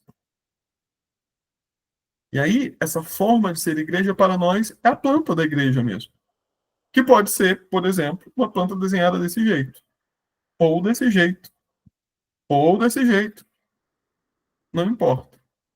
O que importa é que nós temos um lugar próprio que pertence à glória de Deus e por isso ele é diferenciado. Não só porque ele é lugar dos presbíteros, mas porque ele é santuário, ele é santo dos santos. Ele é lugar da manifestação divina, propriamente dizendo. E é interessante lembrar que o que nos divide nesse espaço, o restante dele, a nave, a assembleia. Naquele X laranja que tem ali, numa planta normal de igreja, o que nós temos? A porta. Por isso a iconografia do presbitério, para os primeiros cristãos, é a mesma iconografia da fachada, da porta. Porque ambos são sinais da mesma coisa. Um lugar de passagem. fora o caos, a morte. O mundo no qual nós somos chamados a sermos peregrinos e anunciar o reino de Deus. Daqui para dentro é a experimentação do reino de Deus. Então eu tenho esse ponto laranja, que é a porta de entrada da igreja. Nós temos um corredor central, que é o caminho próprio da nossa ação na liturgia, apresentar pão e vinho. E ali, na transição entre o espaço da Assembleia e o presbitério, nós temos costumeiramente o arco transepto, que é como uma nova fachada, para marcar esse novo ponto. Porque até ali, já numa experiência nova, nós temos um caminho horizontal. A extensão do caminho que cada um fez na sua casa, do seu caos, da sua realidade de vida e de mundo, para estar reunido em comunidade num só corpo. E é isso que torna esse caminho azul diferente do caminho do lado de fora. Aqui eu faço em comunidade. Muito evidentemente. Mas desse segundo X laranja para frente, o caminho é só num sentido. Vertical. Por isso eu não pude colocar aqui uma seta e marquei aqui com um sinal de mais, ou uma cruz grega. E propositalmente, o caminho horizontal, a seta, ela é azul, que é a nossa realidade. É o ministério dos homens. O ponto em vermelho é a ação do próprio Deus. O Espírito Santo que desce e, tornando mais uma vez a espécie do pão e do vinho em corpo e sangue, nos leva à presença de Deus. Por Cristo, com Cristo e em Cristo. É por isso que nós projetamos baldaquinos em cima de um altar, para reforçar esse sentido de verticalidade. Dali para frente é só para cima. Há quem diga que de alguns momentos para frente é só para trás. O espaço celebrativo do altar para frente é só para cima. Horizontalidade. E aqui uma igreja que nem tem baldaquino, porque isso não é obrigatório. Caminho da humanidade. Apresentamos pão e vinho.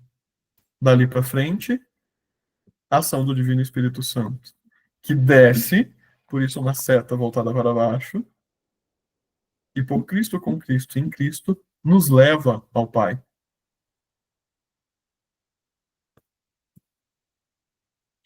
Por isso que mesmo num grande santuário muito difícil de se resolver nesse sentido, porque eu não tenho um arco transepto único, Cláudio Pasto vai marcar esse eixo vertical com uma árvore da vida no topo, um grande crucificado como um caule dessa árvore da vida, e na base, um altar.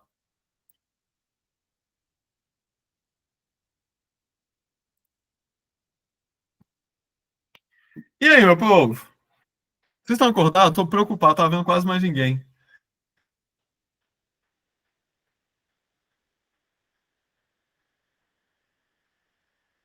Contem pra mim. Sandra, conta pra mim. Você tá carinho de empolgado, tô com saudade de você. Você tá bem? Tudo bem, graças a Deus. Então tá bom. Conta pra mim, gostou da apresentação de hoje?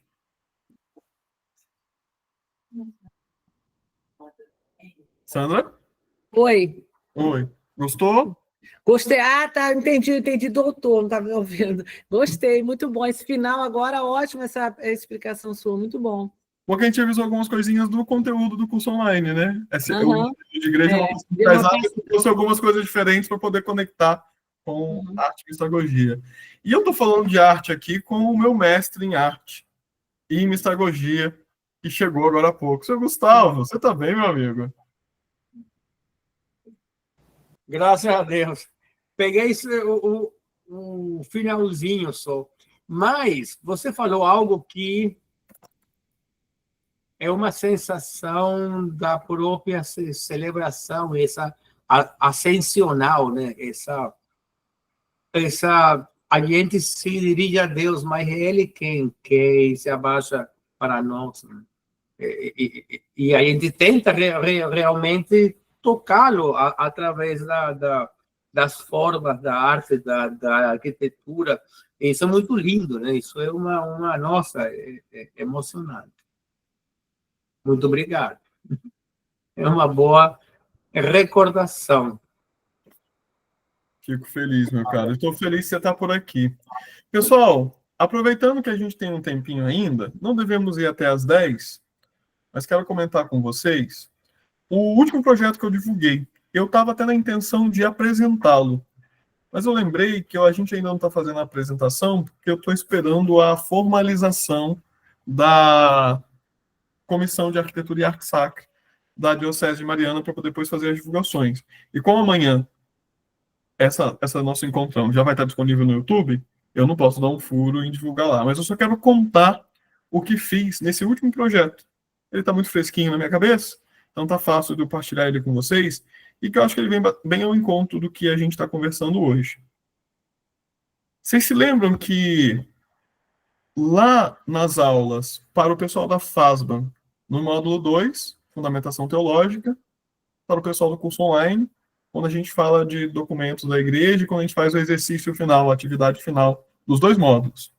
Eu peço para que vocês, assim como a gente também faz na FASBA, peguem a liturgia do padroeiro e produzam um projeto a partir dali, quando não da liturgia do padroeiro, de alguma liturgia sacramental específica, né, para pensar o espaço sacramental. E a igreja que eu apresentei ontem é uma igreja de São Miguel Arcanjo. E quando eu tinha feito um projeto de uma igreja de São Miguel Arcanjo antes, eu não tinha essa concepção ainda fechadinha. Tanto que essa fórmula, por assim dizer, de desenvolver o projeto a partir da liturgia de um jeito mais sistemático, que é o que eu conduzo nas aulas, eu comecei a fazer, talvez estamos em 2025, há uns 5 anos. Acho que foi aproveitei o tempo da pandemia para estudar e organizar, sintetizar isso para o escritório também. Inicialmente para o escritório, depois virou conteúdo de aula. Na hora de fazer esse projeto da Igreja de São Miguel Arcanjo, que eu já tinha feito antes e não tínhamos essa metodologia de desenvolvimento projetual, a gente foi estudar a liturgia. E na oração de coleta da liturgia de São Miguel, se reza o seguinte: ó Deus, que organizais de modo admirável o serviço dos anjos e dos homens. Fazei que sejamos protegidos na terra por aqueles que vos servem no céu. Por nosso Senhor Jesus Cristo, vosso Filho, na unidade do Espírito Santo. Bem, palavras-chave: Deus que organiza de modo admirável todas as coisas, inclusive o ministério dos homens e o ministério dos anjos. Eu tenho aqui uma afirmação e depois uma prece. Fazei que sejamos protegidos aqui na terra por aqueles que vos servem no céu. O que a gente começou a trabalhar em fazer? Eu preciso de algo nessa igreja que revele o que é, ou o que celebramos como ministério dos homens, e nos lembre, revele o ministério dos anjos, aqueles que nos protegem, aqueles que estão a servir a Deus no céu. E a Sagrada Escritura vai falar que diante de Deus o servem 7 anjos.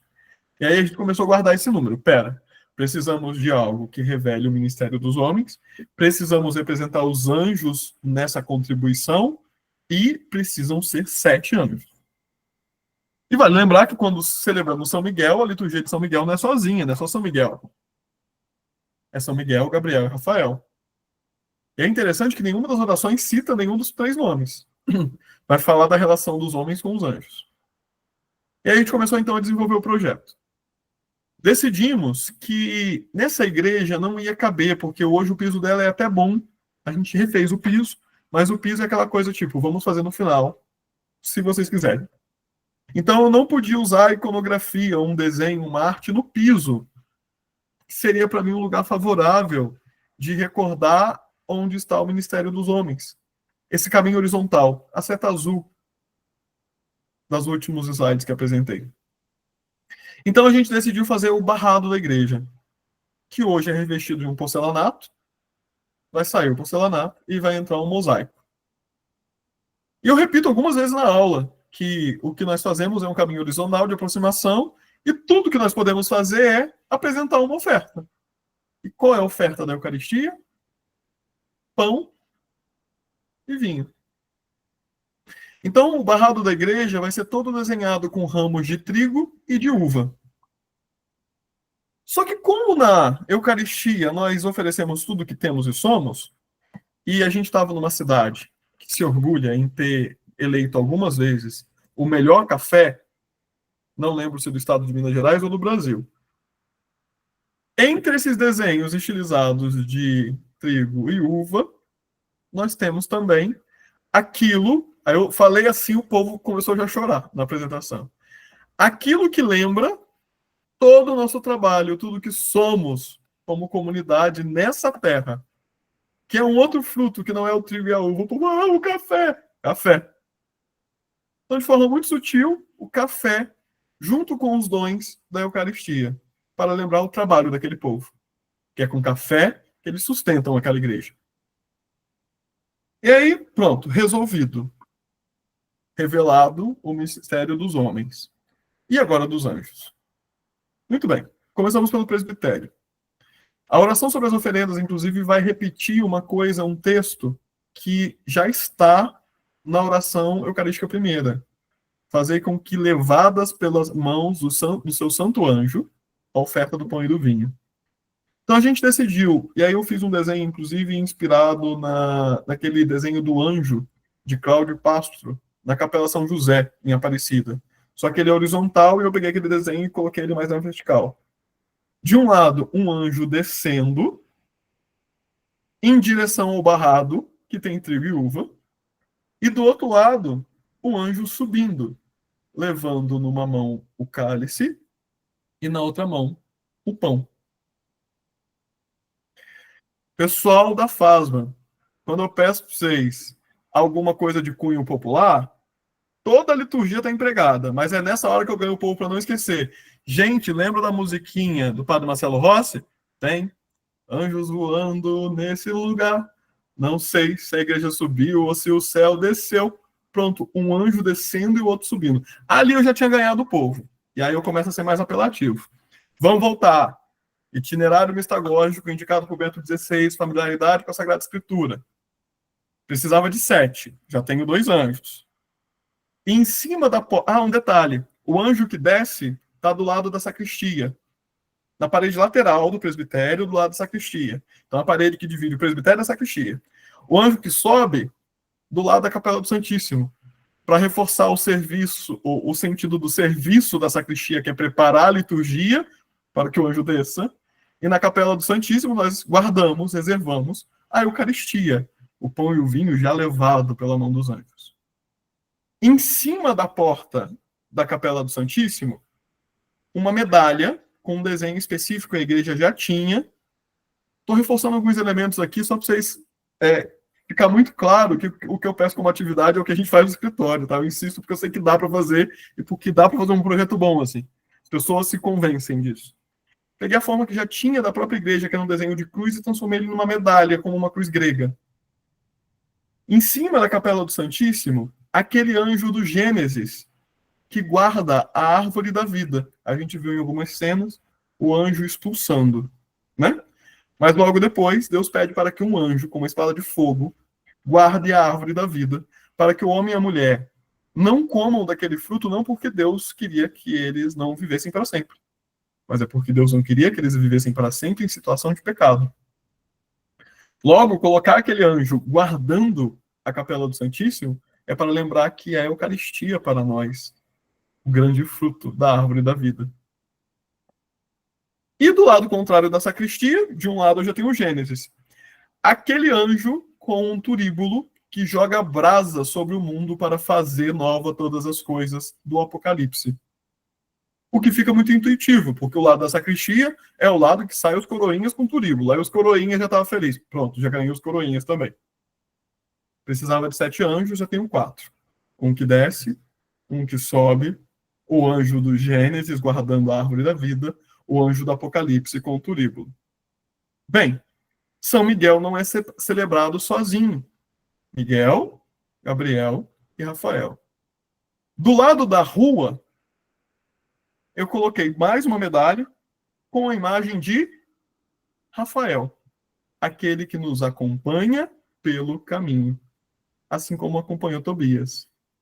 E do lado do centro pastoral, para lembrar que a missão do cristão é anunciar o Cristo, a boa nova, aquele que anuncia, Gabriel.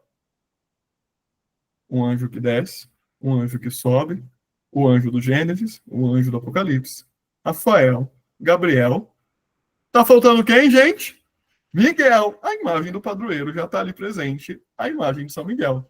Só que para ele não ficar sem mosaico, na fachada, que a gente quis fazer poucas intervenções, criamos uma portada, um desenho decorativo em volta de o que era uma janela e que vai virar um balcão, porque a gente criou um mezanino nessa igreja, uma medalha com a imagem de São Miguel em mosaico, para que, aí outra coisa que no cunho popular ajuda muito, o nosso padroeiro possa estar olhando pela nossa cidade, na fachada da nossa igreja. E com isso, toda vez que a gente passar aqui, olhar e lembrar que São Miguel é o nosso defensor, ele está a nos guardar. Para fechar o projeto iconográfico desse projeto, dentro da Capela do Santíssimo, emoldurando o sacrário, uma mesa posta, o que está posto na mesa é o próprio sacrário, e a figura dos 3 anjos que visitam Abraão e Sara. Uma leitura em mosaico daquele ícone de Rublev, que eu mostro também em algumas aulas. E como a Capela do Santíssimo não era simétrica, porque lembra que ela divide uma parede com o presbitério, que é a parede que do lado do presbitério o anjo está subindo, de frente para a janela, porque eu gosto de simetria, peguei a mesma moldura da janela, desci com ela até o chão, coloquei na parede contrária, e ali nessa parede, Abraão apontando para os anjos, e Sara com uma mão no ventre e uma mão na boca. A mão na boca porque o texto fala que Sara riu quando escutou a promessa dos anjos. Então, para lembrar da nossa fraqueza, da nossa humanidade, das vezes que nós duvidamos da manifestação divina em nossa vida, a imagem de Abraão e Sara, os nossos pais na fé, e com isso fechamos o projeto iconográfico da igreja com apenas 2 figuras humanas, Abraão e Sara, e 7 anjos dispostos na igreja como um todo. A igreja já era bonita, ela não precisava de muita coisa. Ela só era bonita sem nada. Tiraram todas as imagens, tiraram tudo, ficou um grande salão. A gente ainda deu uma empurradinha nesse projeto, enfim, eu consegui colocar um baldaquino em cima do altar. Então tem um baldaquino para reforçar esse sentido de verticalidade. O crucificado continuou no fundo da parede, só que atrás do crucificado também um painel dourado com uma silhueta da Cidade Santa. E para fazer a conexão da Cidade Santa, que está ali no presbitério, a gente criou debaixo do mezanino, do coro, aquela porta da noiva, a porta quebra-vento, e nela também um vitral com o desenho da Cidade Santa.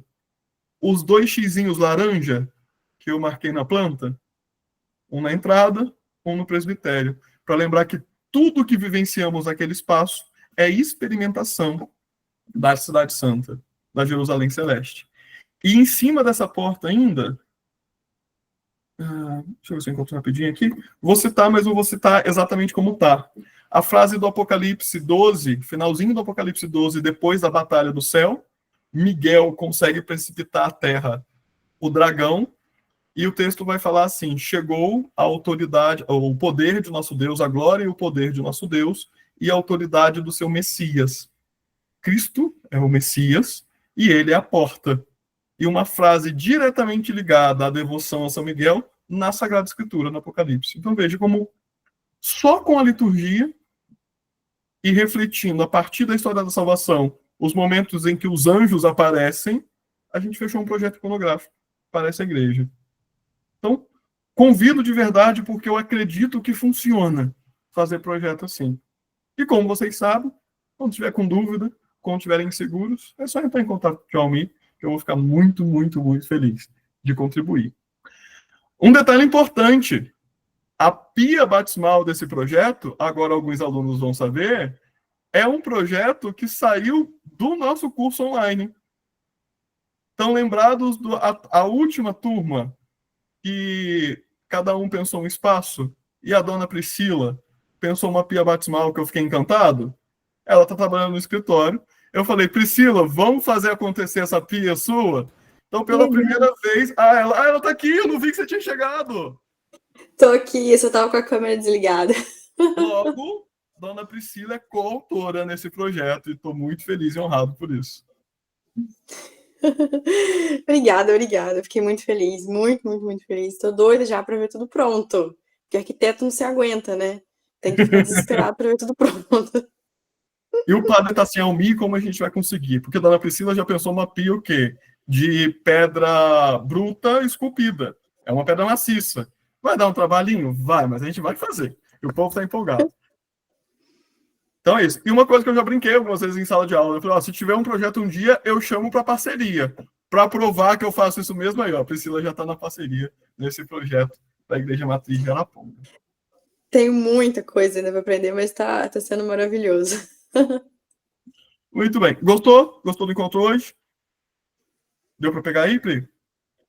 Sim, mas já vou repetir, na verdade, a Egli não tá aqui, mas bora, Mi, fazer mais um módulo. Eu tinha taco todo santo dia, mas bora fazer mais um módulo. Vou me contar, Dona Priscila está trabalhando comigo e absolutamente toda semana ela fala que eu tenho que criar o módulo 3 do curso online. Talvez ano que vem, talvez, e já comentei com ela que uma das ideias é, quem sabe, estruturar um módulo 3 de forma mais conceitual. Fazer análises juntos de projetos que a gente desenvolveu no escritório, projetos de outros escritórios, de arquitetura sacra. A gente se encontrar, eu acho que isso é uma forma de a gente conseguir, quem sabe, organizar um módulo 3 e de eu conseguir, eu só vou ter que parar para montar todo esse conteúdo, né? Mas que dá para fazer de uma forma dinâmica e seria começar a realmente experimentar projetos para poder aumentar repertório. Seguindo a indicação de Bento XVI, fazer com que nós nos tornemos mais sensíveis aos sinais e símbolos da liturgia e também tenhamos mais intimidade e repertório a partir da história da salvação com as Sagradas Escrituras. Então, tem essa estratégia, quem sabe ano que vem, não é uma promessa, mas quem sabe ano que vem. Prometo encher o seu saco até isso acontecer. Muito bem, meu povo. Alguém gostaria de perguntar alguma coisa? Comentários? Não? Se não tiver, eu vou cair direto da cama e apagar, porque o homem está cansado. Amanhã de manhã, sigo da cidade onde eu estou, Ponte Nova, para Viçosa, Minas Gerais. Viçosa, que é a terra, inclusive, também de uma aluna da FASMA. O José Ricardo estuda com ela, a Clara. Mas eu vou numa outra universidade, não é que a Clara estudou, para fazer uma palestra sobre arquitetura sacra. Pensem na alegria que é uma universidade chamando alguém para falar sobre arquitetura sacra. Imaginem cada um de nós, se a gente tivesse tido a oportunidade de estudar arquitetura sacra ainda na época da faculdade. Então, assim, isso mostra o quanto, graças a Deus, o ramo está crescendo e as pessoas estão se importando com o pensar o espaço celebrativo. Então, fui convidado, estou empolgadíssimo para estar com a turma amanhã. Por quê? Não é só um convite, na verdade vai funcionar como um workshop. O trabalho deles esse semestre em arquitetura institucional, não sei como chamou na faculdade de vocês, para quem é de arquitetura, na minha era projeto, em algumas é ateliê e por aí vai, mas o projeto de arquitetura a ser desenvolvido esse semestre é um espaço ecumênico. Então, vai ter esse primeiro workshop que vai ser uma fala minha, e depois eles vão fazer uma mesa redonda com um padre, que inclusive é estudante da faculdade, e 2 pastores, parece. Olha que interessante. Sabe, a gente poder discutir isso dentro da formação, para mim parece um sonho, que eu não esperava que aconteceria tão cedo, e estou feliz de estar vendo isso acontecer. Então, inclusive, coloquem suas orações aí, e vamos comer doce de leite. Eu espero que me deem de presente o docinho de leite depois, até porque o doce de leite de Viçosa é bom a beça. Muito bem, minha gente, muito, muito obrigado. Agradeço, inclusive, a compreensão por terem ajustado, né? Oficialmente seria na segunda-feira que vem, mas se tudo der certo, segunda-feira que vem, tio Almir vai estar viajando para Portugal para tirar 15 dias de férias, pela primeira vez desde 2019. Ou melhor, quanto a pandemia como férias, talvez desde 2020. Então, por isso eu tive que ajustar, porque o plano inicial, quando eu comprei passagem, era fazer toda a primeira e segunda-feira do mês. Aí, quando a gente mudou para segunda, por conta do trocadilho e por conta da disponibilidade do Padre Tiago, essa não teve como. Então, estou indo para Portugal, mas, se Deus quiser, dia 13 de outubro, segunda-feira do mês de outubro, um dia depois da padroeira e rainha do Brasil, Nossa Senhora Aparecida, estaremos de novo juntos para o nosso quarto encontrão. Já volta inspirado para montar as aulas, hein? Pode deixar, estou indo para Portugal para pegar bastante referência. Almir, não vai dar uma brechinha do nicho? Talvez no próximo encontro eu posso, nesse eu não posso ainda, que ainda é segredo. Só eu posso dizer qual vai ser a data. A data de divulgação do Trono desse ano é dia 26. Dia 26. Legal. Ansioso. Eu chego de Portugal dia 23 e direto ao Santuário Nacional para poder divulgar o Trono. Legal. Tá? Posso dar uma outra dica? Tem um pouquinho a ver com o que a gente conversou hoje. O trono desse ano é um elemento diferente do que costuma ser o trono. E ele foi citado na aula de hoje. É tudo que eu posso dizer. Beijo para vocês. Ótima noite. Tchau, boa noite. Boa viagem. Aproveita, descansa. Deus abençoe. Boa viagem. Tchau, pessoal. Até a Tchau, próxima gente. Boa encontro. noite. Boa noite. Tchau, tchau.